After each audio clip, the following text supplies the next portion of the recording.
So it's my pleasure to welcome today our guest from Edinburgh. In a way, I'm also glad that this is a kind of continuation or return to our very useful and nice professional links to the University of Edinburgh. I like the picture there too, which reminds me of those things actually. So welcome to Prague. I'm sorry that well, sorry and glad. Glad in the way that we could use your stay here at the PhD defenses. And sorry for the fact that because the program was rich in the morning, so that we couldn't start as usual at 2 o'clock, but we have to start at 2:30, which means that the time for the talk will be a little bit shorter than we would like to. So welcome, and the floor is yours. Thank you. Yeah, it's a pleasure to be here. This is a photograph of Edinburgh. I'm based in the Centre for Language Evolution at the University of Edinburgh. Some audiences are impressed by the fact that we've got old buildings and a castle on a hill, but I guess that's not so impressive to you guys. Okay, so we study language evolution. We're interested in why human languages work the way they do and why human language appears to be unique among the communication systems of the natural world. We address those questions using computational models and experiments, psycholinguistic experiments with human participants. And I'm going to give you a little sample of that work today. Okay, so the first thing to note is that humans are not unique because we communicate. Communication is extremely widespread in the natural world. Basically, all living things communicate with someone or other. So flowers are signaling to pollinators where to go for nectar and pollen, like the center of a flower. If you look in the correct light spectrum, basically it looks like a bullseye directing you to the pollen. Some species of pollinators, famously honeybees, communicate with each other about distance and direction to flower patches. This bee is performing a dance on the honeycomb that tells other bees where to go. Various species of songbirds sing elaborate, complex songs to deter rivals or attract potential mates. Moving a bit closer to home, a number of forest-dwelling monkey species have alarm and food calling systems that they use to share information about important environmental events. And our closest living relatives, chimpanzees and bonobos, they have alarm calls, food calls, and quite a rich gestural and vocal system of communication for modulating their social interactions. And humans have language. So what sets us apart is not the fact that we're communicating, not even the fact that we're sharing information, but the open-ended expressive power that language gives us. So as far as we know, all these other species are quite limited in the set of things they can talk about, and they have a small repertoire of messages to communicate about that quite limited set of concepts. And in contrast, humans can communicate about anything. Any thought I can entertain in my head, I can share with you using language, provided we share a common language and provided you've fine-tuned your perceptual system to my particular variety of English. Okay, language's open-ended communicative power depends in part on its compositional structure. And it's this structural configuration that seems to set human language apart from these other communication systems. When you know a language, you've internalized a grammar that tells you how to build complex signals to convey complex meanings. And in the structures you produce, the meaning of the whole depends on the meaning of the parts and the way in which they're combined. And this regular rule-governed structure means that you can convey complex meanings and interpret complex signals, including producing and interpreting entirely novel signals that maybe nobody in history has encountered before. They're still perfectly interpretable. So that means you can seamlessly use the same communication system to convey very mundane and commonplace observations, or to convey more unusual events, perhaps involving unusual combinations of concepts, or to straightforwardly produce and interpret sentences which were entirely novel. So this sentence here is actually a newspaper headline that caught my eye last year. This describes an event that happened in the world. I know because I've watched the video of this event. I've actually watched the video several times to verify that this really happened. So this is a kind of event where a mariachi band attack and are defeated by a fire-breathing street performer. And this presumably is quite an uncommon kind of event in the real world. It maybe has only happened once in human history. But nonetheless, if you know the rules of English grammar and a bunch of lexical items, you can easily produce and interpret a description of that one-off event in human history.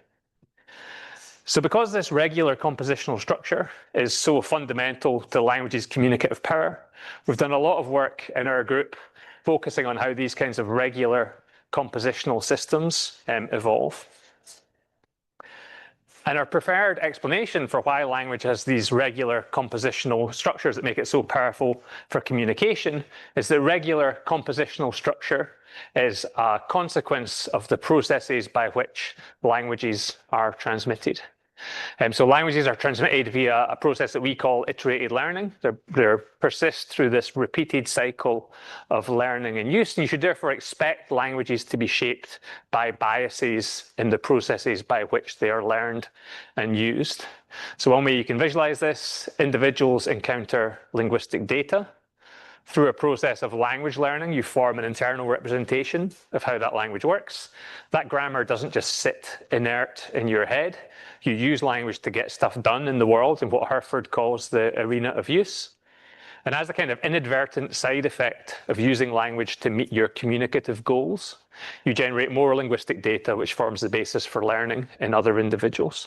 And languages have persisted through this cycle of learning and use for tens of thousands, hundreds of thousands, perhaps millions of years.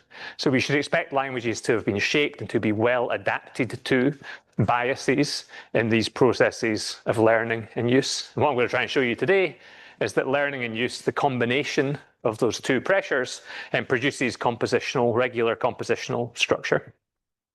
So it's not a novel idea that languages are shaped by their transmission. What maybe sets our work apart in our group is that we're committed to studying those processes empirically, either using computational simulations, similar to the ones in Michael's excellent PhD thesis, and also experiments with human participants. Okay, so one of the tools we use is we simulate this iterated learning process.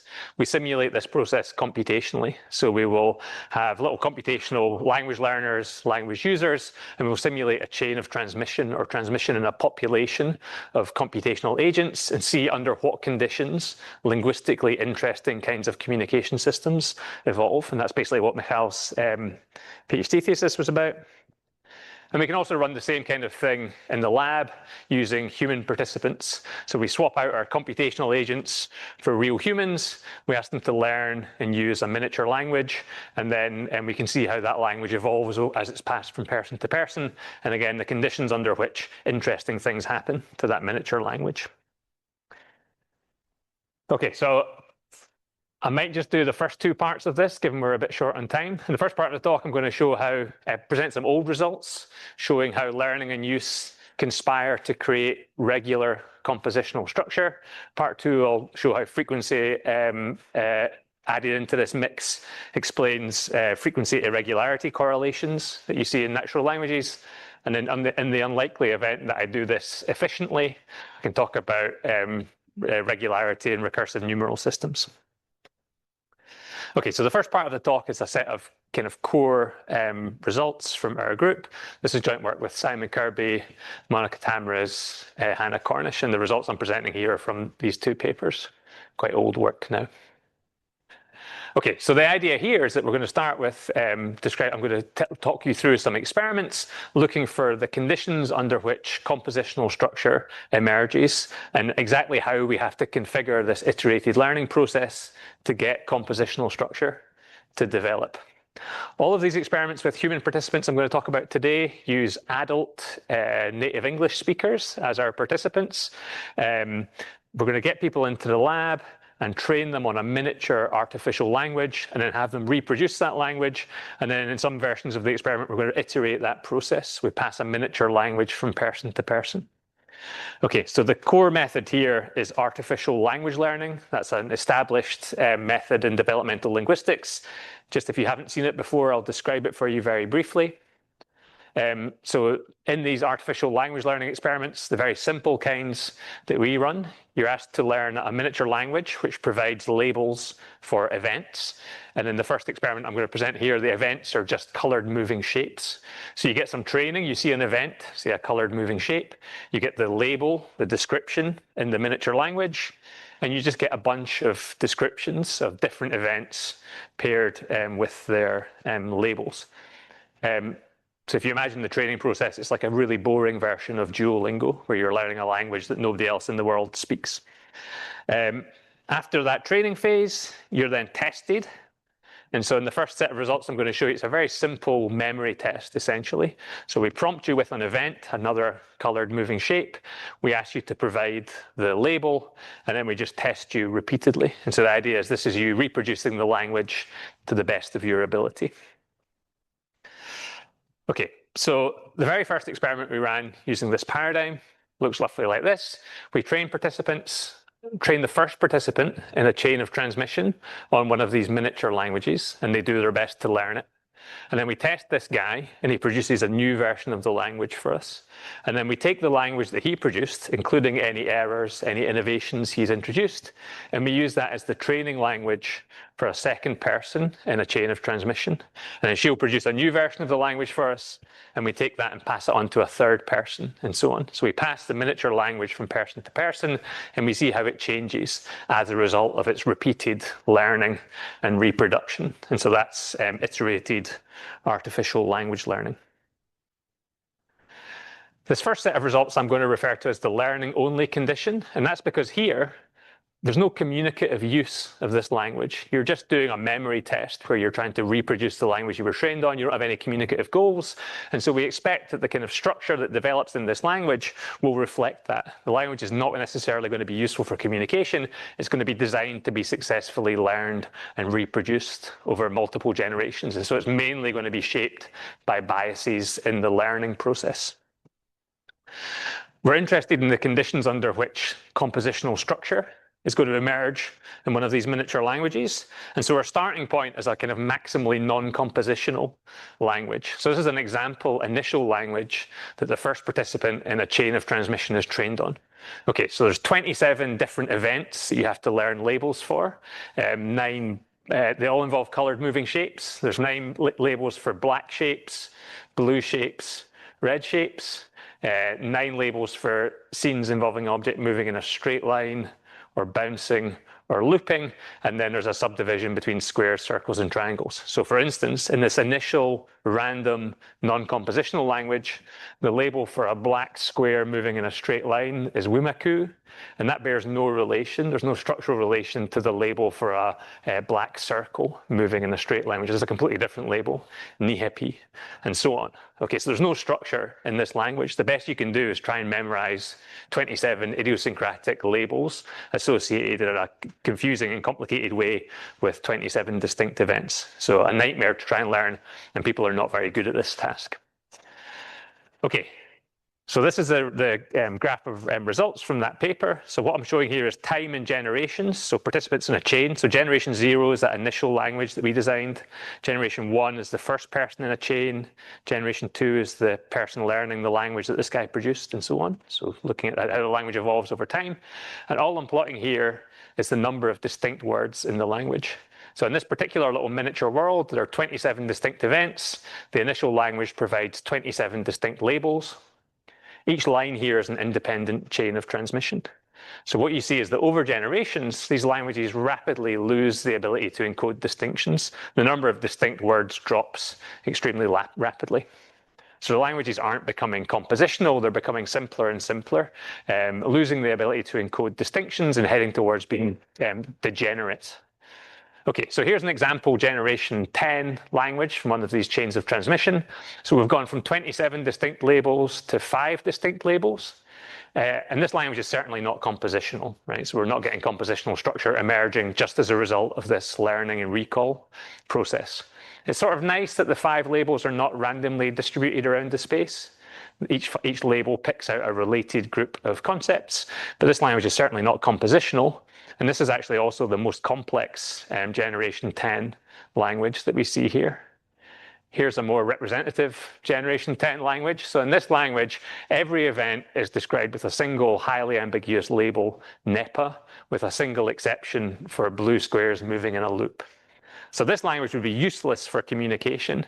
It wouldn't enable you to encode essentially any distinctions, but that's not a relevant consideration in this experiment. The language is just learned and kind of aimlessly reproduced, and that really shows in the kinds of structural solutions that the language finds to the problem of being learnable and reproducible. This language is extremely easy to learn for our participants. Okay, so if you just have that learning and recall process iterated, you get degenerate languages, not compositional structure. The next thing we were interested in investigating was what happens if you add in a pressure for communicative use. So what happens if people actually have to use these languages to convey distinctions, to communicate with another person? So the way we investigate that, and what I'll call the use-only condition, is now we're going to train a pair of participants on a miniature language. The details of the miniature language are slightly different. The set of events you're describing are slightly different, but the same principles. So you're both trained on this miniature language, and then you use it to communicate with each other. So you play a little communication game over and over and over again, where the aim of the game is to convey distinctions to your partner. Okay, so the method is a minimal adjustment to the previous method. So you still get this training phase where you're trying to learn the miniature language. And then you're going to play a communicative interaction with your partner, another person in the neighboring booth. One of you will be prompted with a picture, you provide a description, and then your partner gets that description and has to guess which object you're labeling and choose from a small set of possibilities. And then you switch roles, your partner's prompted with a picture, they provide a description, and the original director now has to guess which picture their partner's describing. So a very simple little communication game. And we just get people to play this communication game over and over and over again. So no transmission to naive learners, you're just communicating over and over and over again with the same person. And once again, with the initial language that we provide, this initial language is non-compositional, it's holistic. Okay, so what happens in this use-only condition? Well, again, this is a graph of number of distinct words against repeated rounds of communication within a pair. And so what we don't see is that collapse towards degeneracy. The semantic space, the little miniature world you're communicating about here, is much smaller. You only need 12 distinct labels. The initial language provides them, and that's more or less maintained across rounds. So you don't see that loss of the ability to encode distinctions. That would be a bad idea in a communication experiment. This graph shows a measure of structure. So this is a measure of compositionality. It's based on the TOPSIM measures that Michal talks about in his thesis. All you need to know for the purposes of this talk is that non-compositional languages have structure scores around about 0. And so although these languages don't degenerate, we also don't see any systematic increase in compositional structure. So what happens when you have a pair of people communicating over and over again using a non-compositional language is they're really good at that task. They can use it to communicate, and the language stays non-compositional. So this is the final set of labels from one pair who've played this game together for an hour or so. And there's no compositional structure here. Okay, so the best you can do is just memorize these 12 idiosyncratic labels. You do see little repeated elements of form, like moko crops up in a few places, but it doesn't seem to be systematically related to any semantic feature. Or weki, wek appears in a few of the labels, but there's no part-to-part relationship. So this is a non-compositional system. Great for communication, and that's all it has to do in this use-only condition. Okay, so the kind of crucial condition, the crucial version of this experiment is where we bring those two pressures from learning and use together. So now we're going to train a pair of participants on a non-compositional artificial language. They use it to communicate with each other, so they care about encoding distinctions. And then we take the language that one of these participants produces during communication, and we use that as the basis for learning in the next generation. So the products of communication at one generation become the input to learning at the next generation, and we just repeat that process. So this language is going to be shaped by the learning pressure, but also the communication pressure. And what we see here is that simple compositional structure gradually emerges. So the same two graphs as before, number of distinct words, it moves about a bit, it reduces, but then sometimes it recovers. So these languages are not fully degenerating. We're not seeing that drop to very few distinct words that we saw in the first experiment. Communication stops that from happening. And we also see this structure score start to increase. So the languages become increasingly compositional. So this is a little example language. I think this is from generation 5 in one of these chains of transmission. And what you can see is that every label in this miniature language, most of the labels in this miniature language consist of two parts. The first part gives the shape, so eggy for this thing, mega usually for this thing, and gaminy for the spiky object. And then the second part of the label gives the fill pattern in a slightly comical fashion. So wah-woo for black things, wah-wah for checked things, woo-woo for spotty things, and then the clear object is unmarked. So this language has got a little bit, just a drop of compositional structure. At much larger scales, much more complex kinds of structure makes language such a useful tool for communication. So our interpretation of that result is that structure in language emerges as a trade-off between those two partially conflicting pressures to be compressible, simple, and to be informative, useful for communication. And if you have both of those pressures at play, then you get regular compositional structure. Pressures in learning favor simplicity or compressibility. And actually the mistakes that people make when they're trying to learn these miniature languages tend to introduce regularities that facilitate compression. If that's the only pressure you have operating, then the languages become extremely simple and degenerate. Communicative use prevents that collapse to degeneracy. If you actually have to use the language to do stuff, you don't want it to be degenerate, and you will block those degeneration or reintroduce distinctions that you need. If both of those pressures are operating, the language has to find a way to be both learnable and useful. And the solution to do that is to be regular and compositional. And so we think that's the simplest possible explanation for why languages have that regular compositional structure. It's an adaptation to processes, an adaptation to the process by which languages persist. Okay. That's the experiments with humans. You can also simulate the same thing computationally. And actually, this is where we started. We started out building computational models of this process. And then we wanted to verify the results of those models held with human learners rather than simulated learners. But I think the combination of methods of experiments and models is quite important. Computational models allow us to cleanly instantiate and test our theory. Humans are quite mysterious. We don't know how they work. Whereas these computational models, especially the very simple kinds of models that I work with, it's pretty clear how they work. So it's a nice test bed for checking that your hypothesis actually produces the correct kind of predictions. And importantly, it allows us to rule out the influence of human participants' native languages. So all of our participants already know a fairly regular compositional language. You might worry that our results somehow reflect the imposition of that structure from their native language on the artificial language. The best way to resolve that concern is to run a computational simulation where you don't have that problem. You know exactly what biases the simulated learners are bringing to the task. Okay, so there's a bunch of ways you can build these kinds of models. You might do neural network modeling, as in Mikhail's thesis. The kind of model I prefer to work with usually is Bayesian models. So we're modeling individual agents as little learners who take input data and will produce output data for us. They do that by inferring a language to account for their observations, and they do that through Bayesian inference. So the posterior probability they assign to a particular language, given some linguistic data, depends on the likelihood that that data was generated by that language and the prior probability over the languages. And that's the reason why I like these Bayesian models, is you've got a really clear expression of the prior biases of learners in the form of this prior. This is a distribution that we choose. Okay, so for the results I'm going to show you, I'm going to skip over all the details, but it's a reasonably close model of the experiments I've just told you about. Learners encounter meaning signal pairs, just as our human participants encounter picture label pairs. They have to pick a language from a space of possible languages where each language just specifies which signals are used for which meanings. There's a parameterizable preference to avoid ambiguity in data production and the likelihood. So ambiguity is penalized according to some parameter alpha. And this is basically how we control in the computational model whether the agents care about conveying distinctions or not. If we set this parameter to 0, they don't care about conveying distinctions. That's like the kind of aimless recall version of the human experiment. If we set alpha to something greater than 0, then they want to avoid being ambiguous.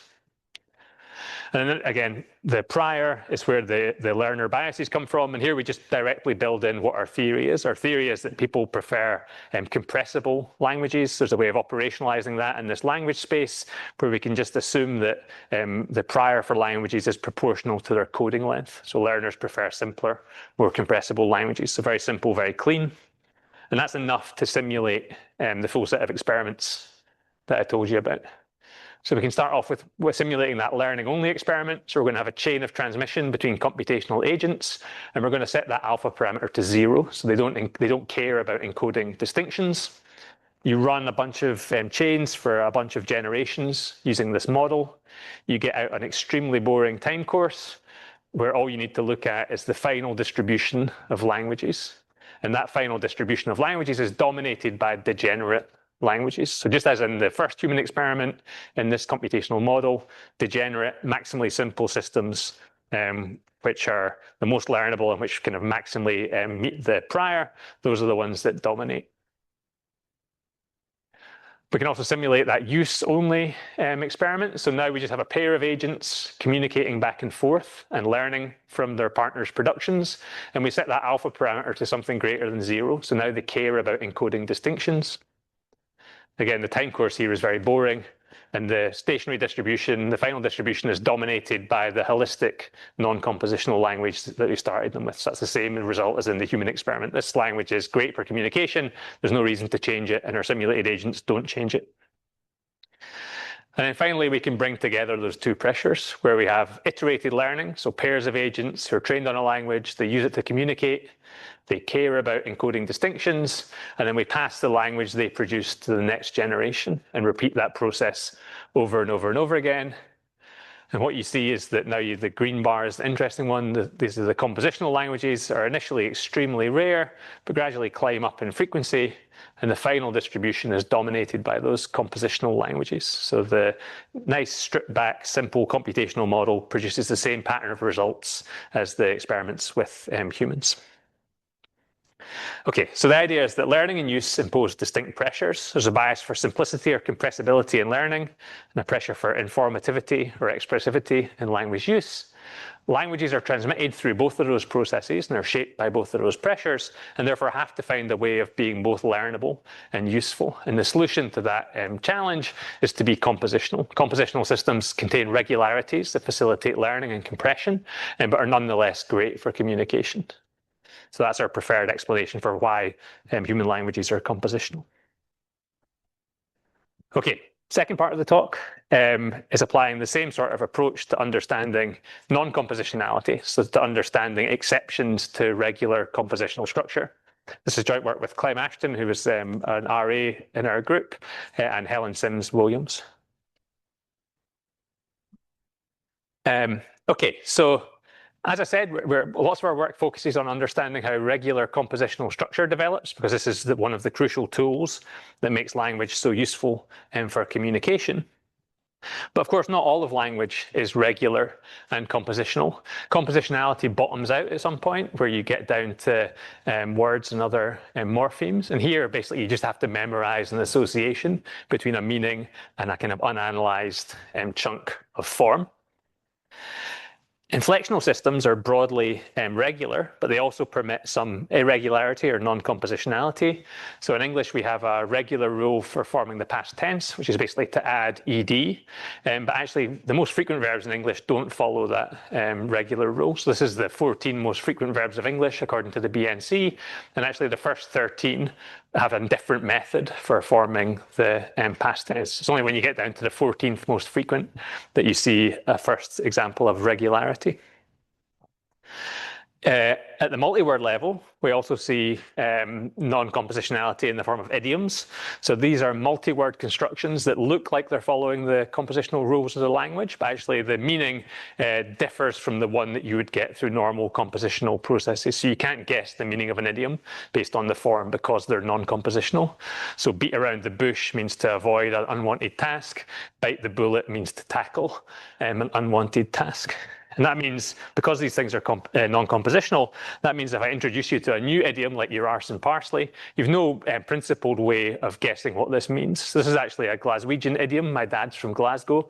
This idiom means something like you're talking nonsense. And my dad would say that to me frequently when I was a kid, and I was always puzzled why this was the expression. And it's just an idiom. There's no way of guessing that that's the meaning based on the form. Interestingly, the distribution of these irregularities and idioms doesn't seem to be random. So irregularity, idiomaticity, non-compositionality seems to be associated with frequency. Words are labels for frequently needed concepts. It's frequent verbs that tend to be irregular. And these idioms are kind of frequently needed conversational moves, like in my dad's case, telling me that I was talking nonsense. And this correlation between frequency and irregularity is true for English, but also seems to be true cross-linguistically. Okay, so why would there be this correlation between frequency and irregularity? There are two proposed mechanisms in the literature, helpfully summarized in one paragraph in this Haspelmatt and Sims textbook. So they say, on the one hand, frequency leads to phonological reduction because frequent expressions are predictable, so you can articulate less clearly, you can compress the signal, and that's going to destroy evidence for compositionality. On the other hand, frequency leads to memory strength, so that frequent items are less susceptible to analogical leveling and other regularizations. So to me, this looks like two possible explanations, one which is due to frequency in use and communicative efficiency type considerations, and then the other one which is due to frequency in learning. Frequency in learning gets you exemptions from simplicity pressures that would otherwise be active. In natural languages, these are both horribly confounded, and it's really hard to tell which is driving the process. Are they both required? Is one enough? In an experiment, we can just really neatly separate these two pressures and see whether you need one or both, or maybe some other pressure to get that frequency irregularity correlation. So that's what we were interested in doing. We were interested in reproducing the frequency irregularity correlation under controlled conditions in the lab. And if we could do that, then we thought maybe we could test the relative importance of those learning and use mechanisms to producing stable systems of stable frequency irregularity correlations. We kind of half manage this in a way that I'll explain for you in a moment. Okay, but once again, this is just a miniature artificial language learning experiment involving iterated learning. We're going to take an initial language that we designed quite carefully. We'll train pairs of participants on it. They use it to communicate with each other, which stops the language degenerating. And then we just iterate that process, pass the language from person to person.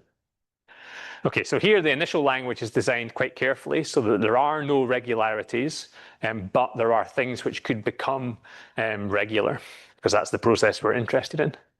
Okay, so in this experiment, people are learning labels for a small number of novel objects. They encounter those objects singly or in groups, and the language provides them a singular label for each object and a plural label. For some of these, every plural form is idiosyncratic in this initial language, so there is no regular way of indicating plurality. 3 of the nouns mark the plural with an affix. So the plural of this guy, you add a blee. The plural of this guy, you add a sla. The plural of plonu is plonu-ri. So they have an affix, but it's idiosyncratic. There's no regular. And then 3 of these plural forms are suppletive. That's the ones marked in red. So there's no relationship between the singular and the plural form. And so the idea is that these affixes are things which could potentially generalize across stems and form a regular. And then these suppletives are kind of inherently idiosyncratic, and there's no way in which they could become regular. Okay, so we're going to train people on this miniature language. We've got a boring uniform training condition where you encounter each object equally frequently during training. We've got a more interesting skewed condition where we make a couple of these objects high frequency during training and the rest are low frequency. And so this is the kind of region where we might expect to see some irregularity. And then because it's an experiment, we can separate frequency in training and learning from frequency in use. So the results I'm going to show you are for a version where, when it comes to actually communicating with your partner, all the objects are equally frequent. So you can separate frequency in use from frequency in learning in order to separate those two mechanisms. Okay, and then we just iterate that process. Train these guys on the initial language, they communicate, and then we take the language they produce during communication and use it to train the next pair. And we're just looking at what happens to these languages as they're passed from person to person. Okay, so here's the predictions for the uniform condition, the kind of boring condition where everything is this like mid-frequency, vanilla frequency, some suppletive, some suffixing forms. The initial language has got a mix of suppletion and suffixing, but everything's idiosyncratic. What you might expect to happen is that as the language is passed from generation to generation, one of these affixes is going to start spreading. You're going to start to see the gradual emergence of a regular. So in this little toy example, this blee suffix wins the competition to be the regular, and by generation 5, every noun marks its plural using the blee suffix. So the way we measure the emergence of irregulars, we just count the inflectional class size to which each noun belongs. So in the initial language, every noun belongs in an inflectional class of size 1. They're the only noun that forms its plural that way. And then the signature of the emergence of a regular rule is just this gradual increase in inflectional class size. So all the graphs I'm going to show you are average class size. That's what that says down there. It's just a way of spotting a regular developing. Okay, so the predictions for the uniform condition are just that we're going to see the emergence of a regular rule. For the skewed condition, it's a bit more interesting. So in the skewed condition, remember, there are 2 items which are high frequency and the rest are low frequency. What do we think is going to happen here? Well, one possibility is that you'll just see regularization across the board. I mean, if that was the case, we wouldn't have reproduced the frequency irregularity correlation that we were looking for. What I thought would happen instead would be something like this, where all the low frequency guys would pull together and they would develop a regular rule which covered the low frequency items. And I thought the high frequency items would remain idiosyncratic in an inflectional class of size 1. Helen, because she's a proper linguist and much smarter than me, her prediction was that actually what would happen is that the high frequency suffixing form would tend to win the competition to be the basis for the regular and kind of suck all the low frequency items into its inflectional class. And only the high frequency suppletive form would remain irregular. Okay, so here's graphs of results. So this is the uniform condition where everything is mid-frequency versus the 3 frequency splits in the skewed condition, low frequency. And then because Helen and I had different predictions about what would happen to the high frequency items, we're looking at the one that's initially suffixing, initially suppletive. And we're just plotting time in generations against inflectional class size. Each line here is a chain of transmission. There's 20 chains of transmission per condition. Okay, so in the mid-frequency condition, what you see is the average inflectional class size increases. Actually, only one of the chains hits on a fully regular system. So we probably needed to run these for more than 5 generations. This was already enormously expensive. So we had to stop after 5 generations. Okay, but you're starting to see the emergence of a regular rule. You've got a couple of kind of competing regulars, and it's still shaking out after 5 generations. Okay, so what happens in the skewed condition? Well, the low frequency items look exactly the same. So they're starting to participate in a reducing number of regular ways of marking plurality. So the interesting thing is what happens in the high frequency items. The high frequency suffixing form, that looks exactly the same. That starts to participate in the regularization, and actually it tends to become the high frequency, initial high frequency suffix tends to become the basis for the regular rule. So that's as Helen predicted. And it's only the high frequency suppletive form that remains irregular. So in 15 of our 20 chains, the high frequency suppletive form is still irregular, still in an inflectional class of size 1 after 5 generations. So this difference here is evidence for that frequency irregularity correlation in our experiment. So they don't get all the way there, but they're heading towards a system that looks something like this, where the high frequency suppletives resist regularization and the high frequency suffixing form becomes the basis for the regular rule, as Helen expected. Okay, so then we can return to these 2 proposed mechanisms for that frequency irregularity correlation. Is it about frequency in use? Is it about frequency in learning? Well, in that set of results I've shown you, all we're messing with is frequency in learning. There's only a skew in frequency in learning. And it turns out that's enough to get you the frequency irregularity correlation. And I'll show you some data that shows exactly why that works like that. We also ran another version of this experiment, so another 400 participants, where we also manipulated frequency in use, made the high frequency items also frequent in use to try and encourage this kind of preferential reduction in communicative use for frequent things. And the results for that look exactly the same. So people actually in these experiments tend not to do very much reduction in use unless you really force them quite hard. And so that experiment didn't really generate the preferential reduction that we were expecting. So based on our results, it seems like all you need is a frequency skew in learning, which gives you some protection from simplicity pressures that otherwise favor regularity. Okay, so I'll show you one graph of results to explain the mechanism, and then I'm going to start wrapping up. Okay, so the nice thing about an experiment is you can see exactly what the mechanism is that's driving the effect that you're getting. So here I'm plotting learning accuracy of plural forms. 0 is no, you're completely failed to reproduce the target plural form. Learning accuracy of 1 means you reproduce it perfectly. The left panel is for suppletive plurals. The right panel is for suffixing plurals. Every point here is a single participant's attempt to reproduce a particular plural form, and then the diamonds give the average. So what you can see, as you'd expect, is that learning accuracy is lower for suppletives than for suffixing forms. Suppletives are hard to learn because you don't learn anything about the plural by learning the singular. And that's not true for suffixing forms. Okay, so suppletives are hard. This is now splitting the same data by frequency, low, mid, or high frequency in training. And what you can see is that you really don't want to be suppletive and low frequency. That's when your learning accuracy is at its lowest. If you're high frequency, there's actually relatively little penalty for being suppletive. It's okay to be idiosyncratic if you're frequent. And the effective frequency is much more reduced in these potentially regular things. So there's a learning penalty for being idiosyncratic, and that learning penalty is maximized if you're low frequency and idiosyncratic. And if you're in this cell here, then you're likely to be incorrectly reproduced and to change over time.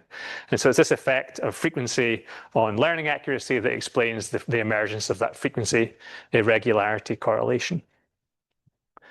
Okay, so final thing, and then I'm going to skip part 3 and wrap up.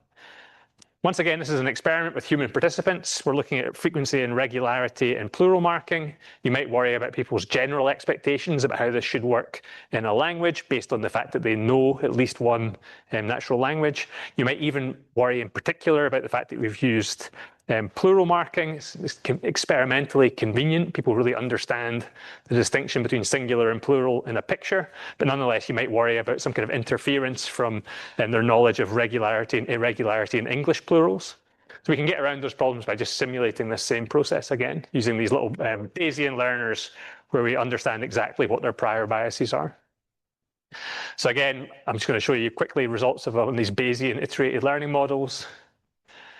Here, the languages specify plural forms for lexemes, and they have the option to use affixes or suppletive forms.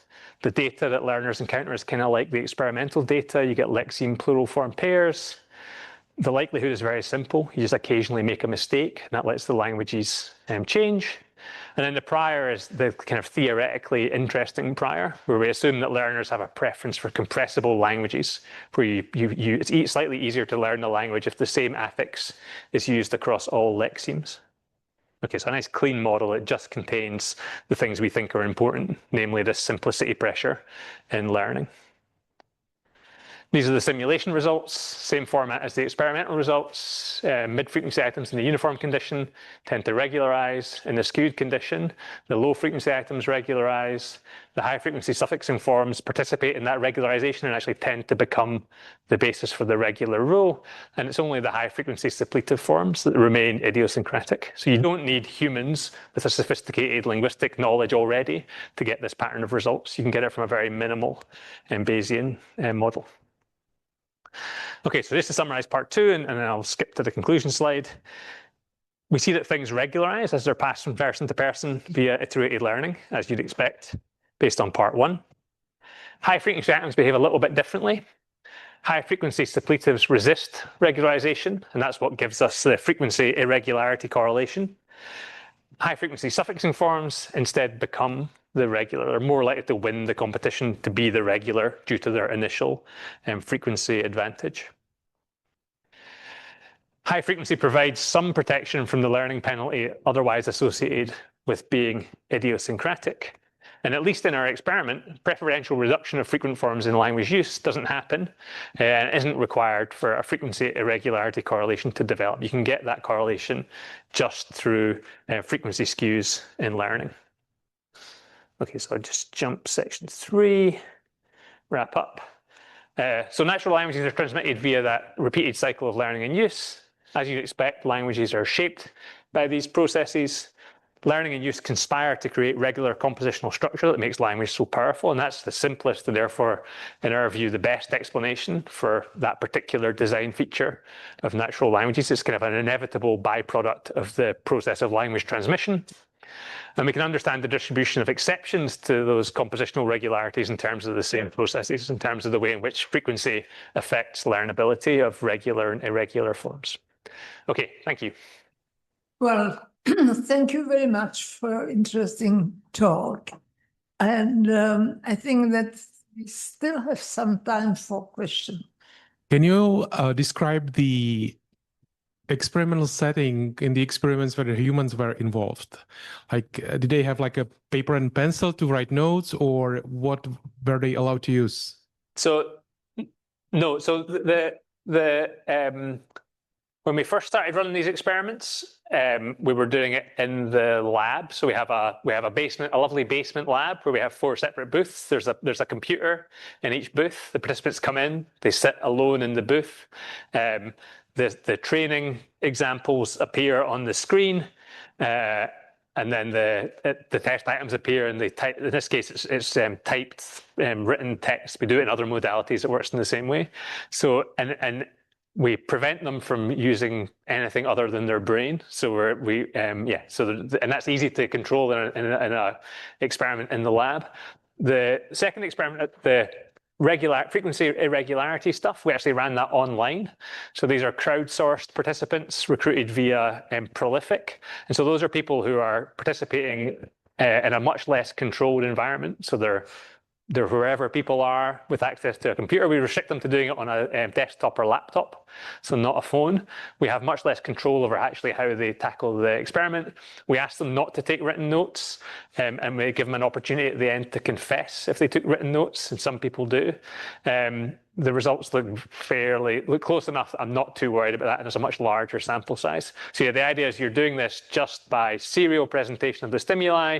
Your brain's kind of cranking through the numbers on the data you're encountering, and then at the end there's this test where you're explicitly trying to reproduce the language as best you can, or you're explicitly trying to communicate with your partner, but you're not doing it augmented by written notes or anything like that. In a way, the impact of writing on this kind of thing would just be to slow everything down. So the more accurately you learn, the slower the language will change. So I'm not necessarily too worried about, I think the method should be reasonably robust to people departing from the instructions. But certainly the early stuff, it was all done in the lab. The later stuff now, the main method people use is online data collection. That's much less controlled. And the advantage is that you can run thousands of people in a few days. So maybe I missed it, but are there experiments where new phenomena are introduced into the chains? Yeah, so that's actually interesting. So in this, so here in these experiments, it's slightly complicated.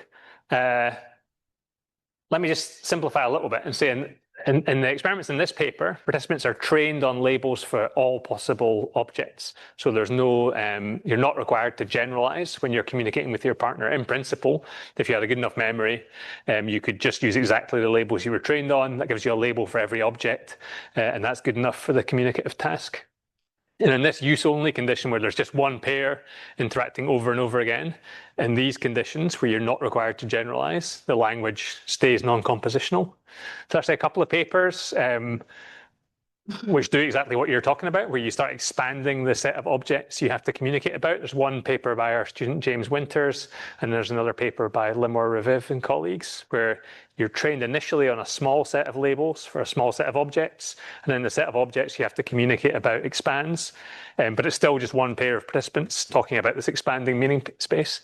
And in that set of conditions, you actually get compositionality developing. So the idea is you have to generalize from a subset of the objects to that larger space, and that allows the prior biases of learners to shape the way the system works. So if you set it up right, you can actually get compositional structure emerging between a pair of individuals if they're required to generalize beyond the initial training examples. Yeah, so that also works. And it probably works for the same reason that when you're generalizing, you're forced to rely on, you can't only rely on your data, and your prior will have an effect on how the system works. So you get the same effect in the computational simulations. More technical follow-up. So what are the priors for compression here? So I kind of skipped over it. So it's coding length, basically. So there's a way of characterizing these languages where the most compressible language is a degenerate language, where all you have to specify is the signal that they use for all the meanings.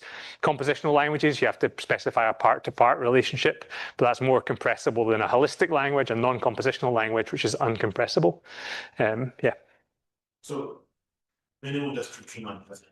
Yeah, that kind of idea. Yeah, exactly. So if I hadn't skipped part 3, we use MDL based principles quite a lot. Yeah, so it's coding length of the grammar. It's not like MDL in that you're not doing. We just use the coding length of the grammar as a prior. So in combination with Bayesian learning, it ends up looking something like MDL, but the prior is just the coding length of the grammar. Can you comment on the effect of problem size if you increase the number of objects and attributes?